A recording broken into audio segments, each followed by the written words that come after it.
मोर्चा तर 11 तारखेला निघणार, हा विराट आहे. हा संपूर्ण शेतकऱ्यांचा मोर्चा आहे. शिवसेना याच्यात पुढाकार घेते. कारण अतिवृष्टी ऑगस्टमध्ये झाली, आता सप्टेंबरमध्ये झाली, आणि या मराठवाड्यातला कोणताही शेतकऱ्याची कोणतीही जमीन आज शिल्लक राहिली नाही. पीक पूर्णपणे नेस्तनाबूत झाले, जमीन खडून गेली, गुरंढोरं वाहून गेले, घरदारं पडले. अशा पद्धतीचं शेतकऱ्यांचं व्यक्तिगत नुकसान झालं आहे. बाकी पब्लिक प्रॉपर्टीचं अनेक पूल तुटले, बंधारे तुटले, बांध फुटले, आणि या सगळ्या याच्यात सरकार कुठं आहे?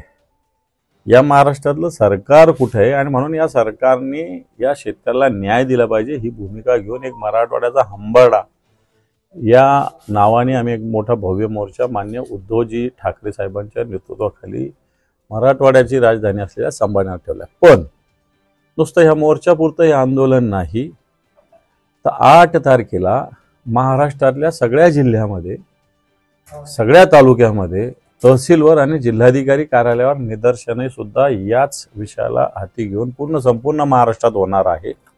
आणि म्हणून हे आता भूमिका ही शेतकऱ्यांची फक्त मराठवाड्यापुरती राहिली नाही, तर ही महाराष्ट्रातल्या शेतकऱ्यांना जवळपास 33 जिल्ह्यामध्ये परिस्थिती आहे. आणि म्हणून हे आंदोलन आता महाराष्ट्राच्या लेवलवर जाऊन पोहोचलेलं आहे. काल केंद्रीय मंत्री होते राज्यामध्ये, ते म्हणाले की